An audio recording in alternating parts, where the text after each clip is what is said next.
Salut Harmonie, Bonjour Alexis. salut tout le monde, ça va? Oui, très bien. Et toi? Ouais, super. Je sais pas si vous m'entendez bien. Je me suis mis un peu à l'écart parce qu'il y a un peu de bruit chez moi. Les enfants vont rentrer de la maison, Ça marche? donc je me suis mis un peu à l'abri. J'espère que ça ira pour notre visio. Ouais, ouais, mais parfait. Écoute, je t'entends bien et je te vois bien. Pareil pour toi? Je ne bouge plus, c'est bon. Eh bien, super. Eh ben, on va laisser le temps aux gens d'arriver pour ceux qui veulent nous écouter.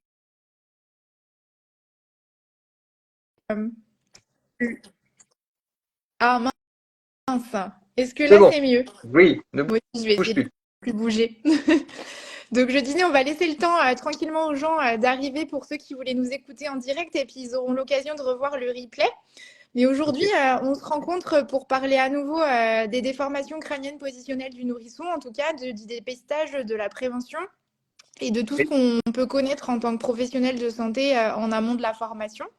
Voilà, je te remercie d'avoir répondu présent et donc je vais me présenter rapidement et puis ensuite je te laisse la parole. Donc moi je suis Harmonie Sobaki, orthophoniste et je suis co-gérante de Calipeton Formation, un organisme de formation qu'on a monté dans le Morbihan avec deux de tes collègues que tu connais bien, Léna Kistrebert, ostéopathe, et Marion Foubert, kinésithérapeute. Oui. Et le but c'est qu'on propose, enfin Calipeton Formation propose en fait des formations autour de la périnatalité, à la fois aux professionnels de santé et de la petite enfance. Exact. Voilà. Bah oui. Et on a la chance que tu interviennes en tant que formateur. Et je te laisse du coup te présenter. Eh bien, merci Harmonie. Bah, je suis très content d'être là une seconde fois du coup pour ce live. C'est plutôt sympa de m'avoir invité. Donc, moi, je suis Alexis Guéry, je suis ostéopathe de formation. Je me suis intéressé depuis plusieurs années, notamment en ostéopathie pédiatrique et plus précisément aux déformations crâniennes positionnelles. Donc j'ai la chance d'animer une session de formation post-graduée avec Léna Kistrebert et puis Marion Foubert depuis 2019. Et puis je suis membre aussi de l'association Bébé Plagio 56, Bébé Plagio du Morbihan, 56 pour le Morbihan, parce qu'il y a d'autres associations Bébé Plagio maintenant un peu partout en France. Et donc on lutte un peu dans un message de prévention pour éviter un maximum les déformations crâniennes du On nouveau-né. aura l'occasion d'en parler à la fin du coup de Bébé Plagio 56 et puis aussi de la formation que tu proposes avec tes deux autres collègues. Mais pour commencer, je voulais éventuellement que tu nous donnes quelques chiffres et quelques données épidémiologiques autour des déformations crâniennes positionnelles si tu en as. Oui, alors, dans un premier temps, peut-être pour ceux qui nous écoutent, il faut savoir que la plagiocéphalie, bah, c'est considéré comme une maladie, hein. C'est classifié au niveau international par l'OMS, comme il y a une classification internationale des maladies qui s'appelle la CIM-10 parce que c'est la 10e édition. Et donc, la plagiocéphalie est considérée par l'OMS comme une maladie. Donc son nom de code c'est la SIM10 de 673 Q673. Voilà, tu vois, j'avais noté ça pour vous expliquer tout ça. Et donc cette SIM10 là Q673 parle bien de plagiocéphalie positionnelle, donc D'accord. des plagiocéphalies qui sont isolées, et aussi des plagiocéphalies qui sont synostotiques. Et donc pour faire la différence, parce qu'on parlera pas de ces plagiocéphalies synostotiques, j'ai pris une petite tête ici, je sais pas si vous la voyez bien, Oui, c'est un oui. petit crâne d'un nourrisson.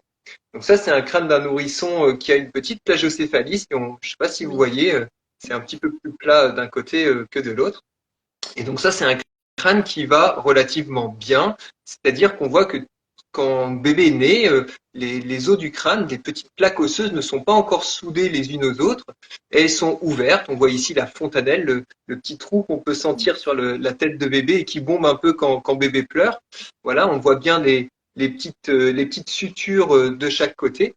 Donc ça, c'est un crâne qui est considéré comme normal. Malgré tout, avec certaines contraintes, notamment extérieures, eh ben, il peut se déformer. La plagiocéphalie synostotique, c'est vraiment une maladie, c'est un problème vraiment médical, et c'est quand on a une soudure, une suture qui vient se fermer de façon prématurée. Et ça, c'est beaucoup plus rare, et ça nécessite un traitement très spécifique, parfois neurochirurgical, donc on ne parlera pas de ces problèmes-là. Et nous, on parlera bien pendant toute notre présentation des déformations qui sont d'ordre positionnel. Très bien. Voilà. Donc ça, c'était la première petite chose que je voulais vous expliquer. Donc même si la classification internationale des maladies parle bien de plagiocéphalie, mais dans le même package les plagiocéphalies positionnelles et les plagiocéphalies synostotiques, nous on parlera bien ici des plagiocéphalies d'origine positionnelle. C'est la position ou les contraintes sur le crâne de bébé qui entraînent la déformation par la Très suite. bien. C'est un sujet vraiment d'actualité, hein, les déformations crâniennes, et depuis assez longtemps maintenant, parce qu'on voit bien que depuis la fin des années 90, il y a une campagne qui a poussé les médecins pour éviter la mort inattendue du nourrisson, à conseiller aux parents de faire dormir l'enfant sur le dos. Oui. Et ça, il faut pas revenir dessus, hein. Faites dormir vos enfants sur le dos, hein, c'est vraiment essentiel. Mais malheureusement, ça a entraîné une augmentation des cas de déformation crânienne positionnelle. Et donc ça, on voit ça depuis les années 90, début des années 2000 en Europe. Et donc, on s'est rendu compte, dans les années 2000, on a commencé à chercher, Oui. 2010 aussi, jusqu'à aujourd'hui, pour essayer de comprendre qu'est-ce qui s'est passé et qu'est-ce qui augmente aussi ce risque de déformation, de déformation positionnelle. Est-ce que c'est seulement le fait d'être couché sur le dos, etc. Et donc, on se rend compte qu'aujourd'hui, alors selon les études, il y a entre 20 et 40% quand même des nouveau-nés qui présentent une déformation crânienne d'origine positionnelle. Donc, c'est une grande partie des nourrissons qui naissent. Donc, ça, c'est en France. Et il y a plein d'études au niveau international, que ce soit dans les pays occidentalisés comme les États-Unis, Oui. l'Australie, le Japon, l'Europe.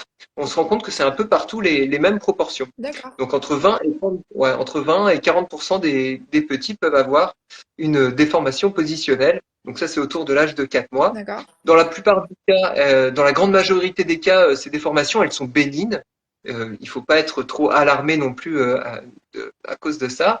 C'est de bons pronostics et souvent bébé va très bien s'il est bien accompagné, bien sûr, par tout ce que je vais vous dire par la suite, je pense, par les questions que tu vas me poser. Super.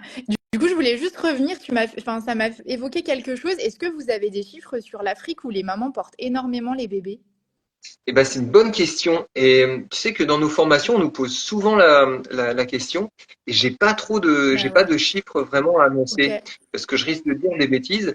Ce qu'il faut dire aussi, c'est que les contraintes ne sont pas les mêmes. Et D'accord. puis en Afrique, tu sais, les bébés sont beaucoup plus portés Ouais. que chez nous. Ouais. Donc la tonicité, on Ouais. va reparler, je pense, des cervicales et du cou de bébé, mais le tonus de la tête et du cou des enfants, notamment, qui sont plus portés, que ce soit en Afrique ou Mhm. ailleurs d'ailleurs, est bien meilleur. Et on se rend compte qu'un bébé avec un bon tonus de tête, eh ben, il a moins de facteurs de risque, il a moins de risques de présenter une déformation crânienne d'origine positionnelle. D'accord.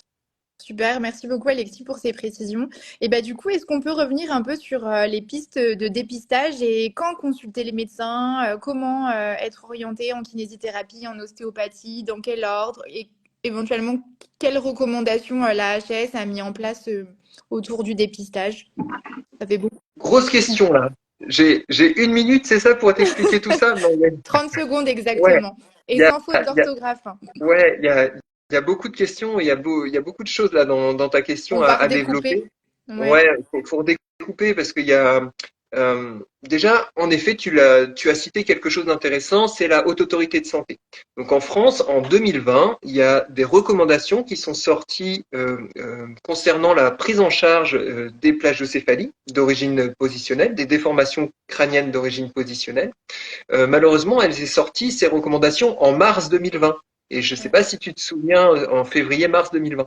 Et je ne sais pas Oui, si tu te souviens ce qui s'est passé en mars 2020, mais beaucoup c'est un peu d'émotions. passé à l'as parce que voilà, il y a quelque chose Ouais. voilà, qui a pris le dessus sur cette notion-là de déformation crânienne. Euh, Malgré tout, ces recommandations, elles ont pour but déjà de reconnaître le problème de la déformation crânienne positionnelle et d'émettre tout un tas de choses pour éviter ces déformations. Ces déformations.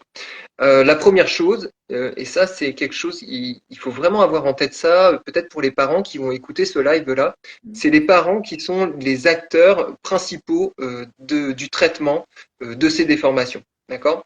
On a beau être ostéopathe, on a beau être kiné, on a beau être médecin, si on donne des conseils mais qui ne sont pas appliqués, ça ne pourra pas fonctionner.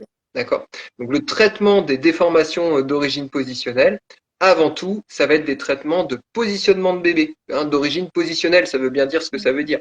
Et donc d'éviter certaines positions, d'accord, ou certaines contraintes sur la tête et le cou de l'enfant, ou dans sa motricité, éviter une mauvaise motricité de bébé, et ben ça va éviter d'avoir ces déformations. Très bien. Je ne sais plus trop ce que tu m'avais dit d'autre. Donc sur les recommandations, oui, de la Haute Voilà. Autorité de Santé, hein, c'est large.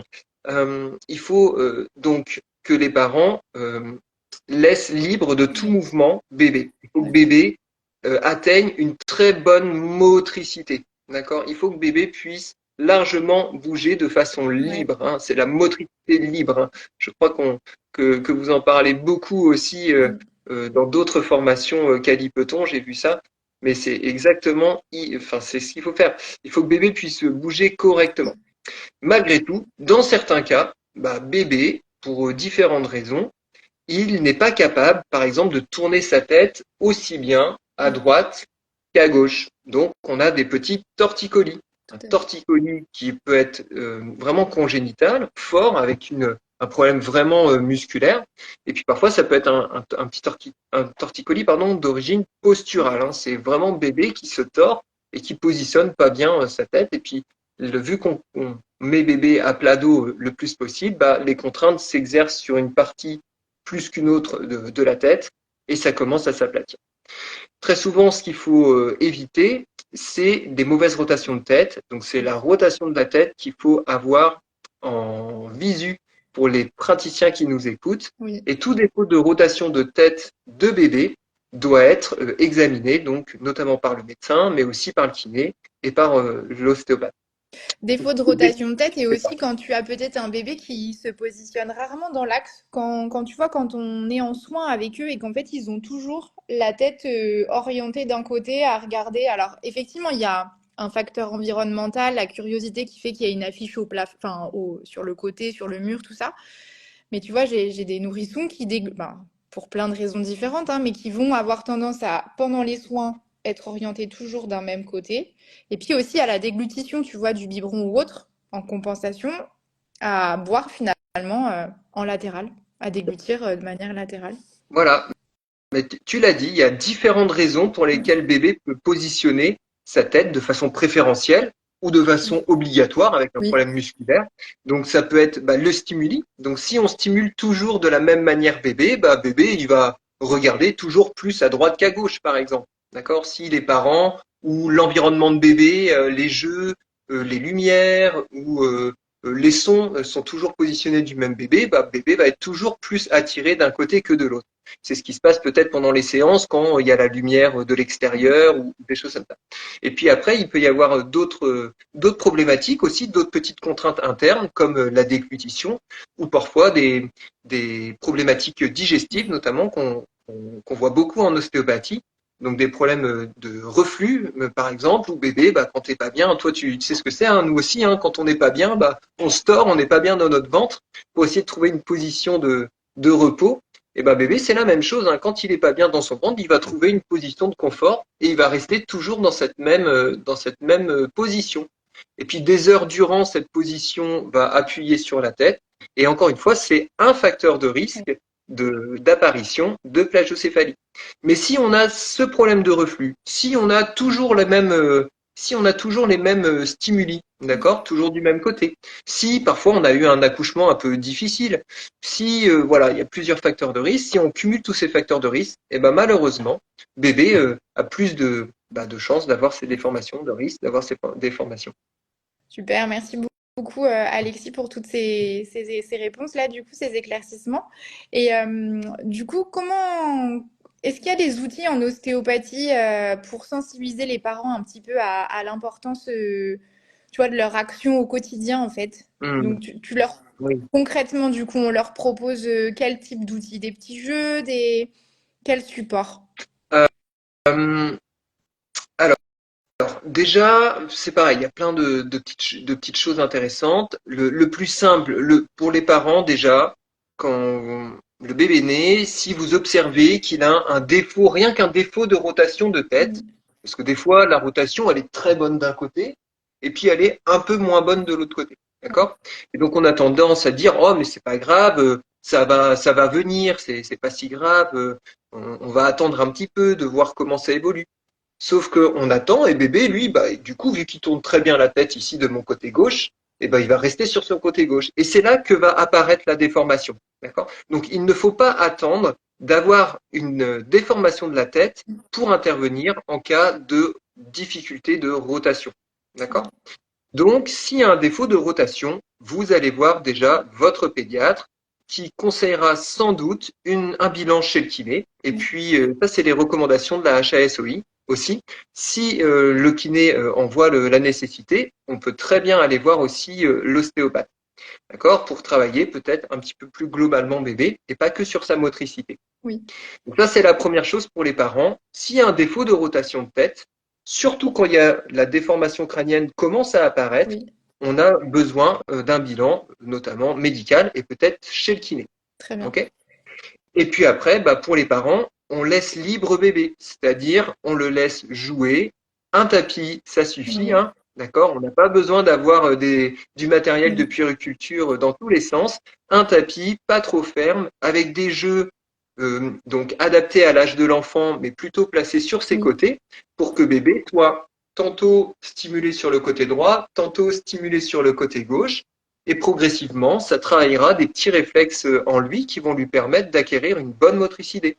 Le réflexe de poursuite visuelle, il va avoir envie Oui. de regarder sur le côté. Donc, il va regarder, ça va entraîner la tête et les muscles du cou.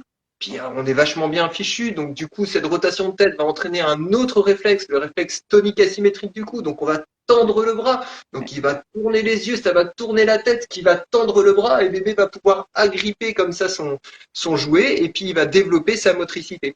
Il faudra bien faire attention de le faire aussi bien d'un côté que de l'autre côté. Oui. Il faut que bébé soit libre. Donc, il ne faut pas lui mettre de Oui. turbulettes, d'accord? Pas de bretelles ou de petites chemises trop mignonnes mais trop serrées, d'accord? Il faut qu'il soit libre. Mais non, mais on en voit plein ça Ah en ouais. consultation. Des parents qui veulent bien faire, qui achètent les petites chemises, Trop les petits nœuds. mignonne, mais pas Mais du oui, tout c'est trop pratique. mignon. Mais c'est pas pratique pour bébé, d'accord? Est-ce qu'on est bien, nous, avec une cravate serrée jusque-là? Non, on préfère être en t-shirt et en basket. Bon, bah, c'est pareil pour les bébés, d'accord? Il faut les laisser libres de tout mouvement pour qu'ils puissent bien bouger, Ouais. ok? Donc, pas d'oreiller, pas de coussin, pas de cale-bébé, pas de tout ça, rien de tout ça. Et donc, ça, c'est de la prévention, d'accord? Tout à fait. Après, les professionnels pourront vous donner quelques conseils aussi, d'accord? Si il y a une déformation qui est avérée. Si bébé a une déformation sur le côté gauche, donc s'il tourne un petit peu trop la tête sur le côté gauche, bah, on conseillera par exemple de stimuler le côté droit, d'accord? Pour limiter le temps appuyé sur le côté gauche et pour développer la motricité de bébé de l'autre côté. Donc ça, c'est des actions de prévention. Mais là, c'est vraiment presque du cas par cas et il faut être bien accompagné par les bons professionnels, donc des kinés pédiatriques formés au problème et des ostéopathes aussi, pédiatriques, ou en tout cas à formation pédiatrique. Super. Et du coup, est-ce que tu peux nous en dire un petit peu plus, aller un petit peu plus loin dans la prise en soin, tu vois, parce que tu nous parlais du coup du défaut de rotation léger qui est souvent banalisé. Oui. Et qu'est-ce qui se passe en fait finalement si on va pas voir le professionnel de santé adapté, s'il n'y a pas de bilan? Qu'est-ce qui peut se passer pour l'enfant? Alors, dans tous les cas, il faut relativiser, Oui. d'accord? C'est pas grave, ok? Il faut pas se dire qu'il peut se passer des choses terribles. Ce n'est qu'une déformation positionnelle de la tête. Et je vous ai dit, dans la plus grande majorité des cas, avec quelques conseils, avec un petit peu de kiné, éventuellement un petit peu d'ostéopathie, ça se passe très bien et la petite tête revient bien ronde au bout de quelques mois, parfois quelques années. La tête évolue. Il suffit de voir la courbe de périmètre crânien, Oui. hein, tu vois, ça évolue très fort jusqu'à aller un an et demi, et puis après elle s'horizontalise comme ça, et puis elle continue quand même à grandir jusque 3 4 ans. Donc même si à la fin d'une prise en charge, la tête est encore un petit peu aplatie à 1 an et demi, 2 ans, on sait qu'avec l'âge, les forces de croissance intracrânienne, le cerveau qui va pousser à l'intérieur de la boîte crânienne, va remodeler la tête et puis ça va revenir tout bien quoi, tout rond Très quoi. bien. Je sais plus ce que je voulais dire du coup. Est-ce que tu peux me reposer ta question? Oui, Je ne oui, sais bien plus.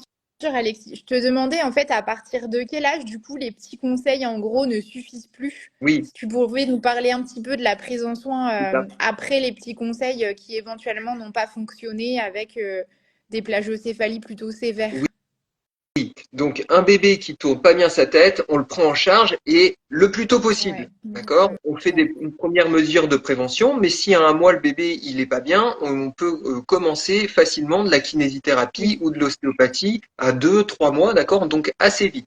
Il faut savoir que plus le traitement est mis tôt, oui, que ce soit un traitement de position fait par les parents ou la nounou ou les grands-parents ou les gens qui gardent l'enfant, d'accord, ou un traitement accompagné, notamment en thérapie manuelle, plus c'est pris tôt, plus ça fonctionne bien. Ok. Après, malheureusement, je vous ai dit que dans une grande majorité des cas, c'était pas grave, mais il reste quand même un certain pourcentage de cas où la déformation est tellement sévère qu'on le sait aujourd'hui, elle peut persister jusqu'à des âges relativement avancés de l'adolescence et puis donc indirectement persister à l'âge adulte. Ok. oui, Et donc, il existe un traitement, donc c'est un traitement qui est orthoprothétique, d'accord? Donc c'est des petits casques qu'on vient placer sur la tête de l'enfant. C'est très bien vécu par l'enfant. Il garde ça 23 heures sur 24, donc on le retire seulement pour les soins, le bain, etc. Pour une durée en moyenne, je crois que c'est 2 mois. De mémoire, j'ai un peu de doute sur ça, mais en moyenne, je crois que c'est ça. Et en 2 mois, ce petit casque-là, dans les cas seulement sévères, hein, oui. n'oubliez pas, eh ben, il va remodeler un petit peu la tête de l'enfant.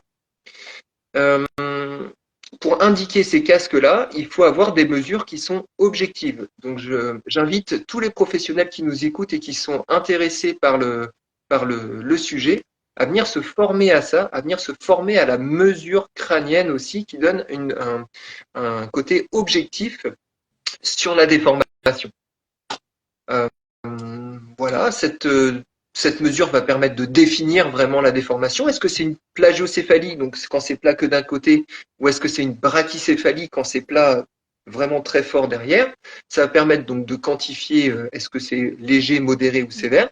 Ça va nous permettre, nous, professionnels, de suivre l'évolution, d'avoir une mesure quantifiée comme ça, tout au long de la prise en charge. Donc, si je le vois à 2 mois le petit ou à 3 mois, quelle est la mesure de cette déformation, et puis on le reprendra peut-être quelques semaines plus tard, etc., etc. Et puis en fin de traitement, donc on verra aussi l'évolution. Ça va permettre aussi d'adapter la prise en charge, hein, ces mesures, donc éventuellement par une orthèse crânienne dans les cas les plus sévères. Et puis ça peut orienter vers un petit peu de recherche pour ceux qui font de la recherche, qui voilà, on va pouvoir dire bah, ah, si tel ou tel traitement, est-ce que ça fonctionne mieux si on fait que du repositionnement, que des conseils de repositionnement, ou si on cumule de la physiothérapie. Donc entendez par physiothérapie, rééducation de kiné et puis thérapie manuelle aussi, sans doute d'ostéopathie et avec du positionnement. Est-ce que ça fonctionne mieux? Donc, je vous dis ça parce que j'ai la réponse, hein. Il y a plein de littérature scientifique qui montre qu'aujourd'hui, quand on fait que du positionnement, ça marche un peu moins bien. Surtout, ça marche beaucoup mieux quand on met en place du positionnement, donc des conseils, avec un traitement manuel derrière. Ouais, bien sûr, c'est l'association des deux types de prise en soin qui fonctionne. Mais on retrouve ça Voilà. aussi pour beaucoup de pathologies en orthophonie, hein, bien sûr. Ouais. Et là, j'ai préparé mon truc. Vas-y. J'ai trouvé une étude de septembre 2024. Donc, tu vois, elle est toute chaude. Elle vient tout juste de De sortir. sortir. Une étude en allemande de l'université de Scheibl, je le prononce peut-être mal, et qui montre que l'approche multidisciplinaire en physiothérapie et en ostéopathie est essentielle pardon, dans la prise en charge des déformations crâniennes positionnelles. Donc aujourd'hui, on a de multiples études qui montrent que l'association des, de plusieurs praticiens Mm. autour d'un problème, bah, c'est comme ça qu'on fait le Bien meilleur boulot. sûr, c'est la multiplicité des compétences. C'est ça, c'est ce que je voulais dire. Voilà. Et du coup, ça me donne envie d'enchaîner justement sur la formation que tu proposes avec Léna et Marion. Ouais, Est-ce que tu peux nous en toucher un petit mot parce que je pense qu'on pourra Ça vient à point là, de parler transdisciplinarité, Ah oui. voilà.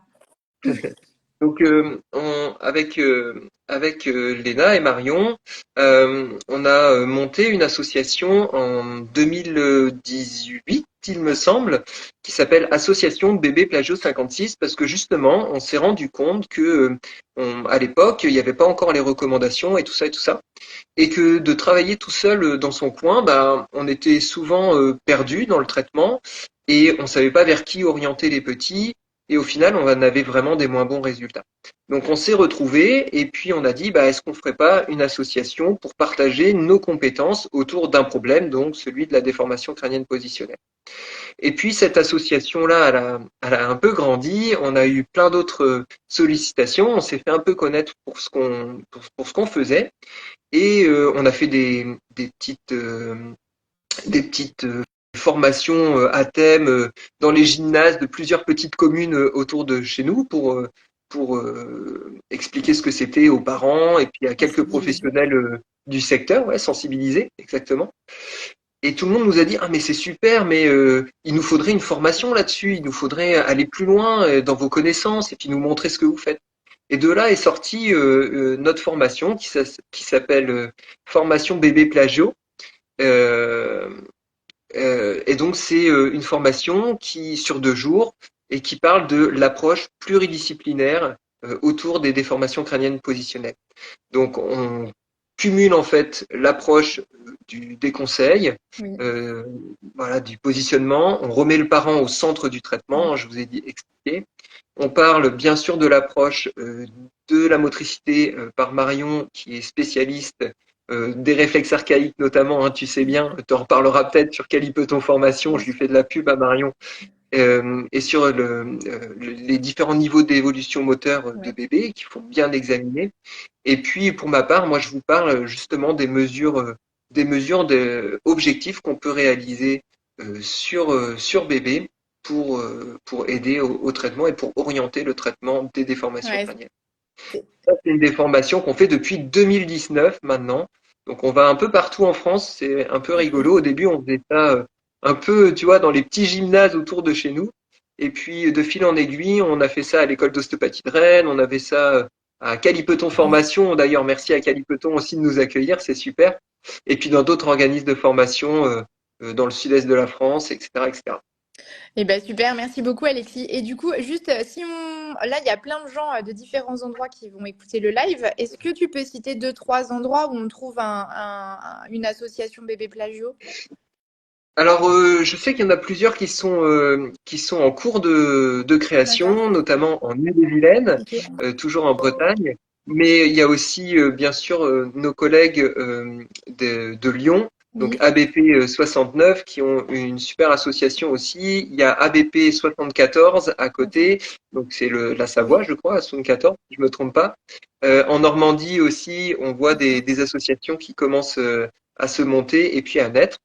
Et donc, idéalement, on espère peut-être un jour faire une belle réunion de toutes ces Annuel. associations Mm. annuelles, ouais, pourquoi pas. Ou déjà, oui, déjà se réunir une première fois, c'est toujours difficile de réunir tous ces professionnels. Mais si on arrive, voilà, à réunir tout le monde autour de ce problème et puis de partager nos compétences et nos expériences, ce serait vraiment idéal. Eh Idéal. ben super.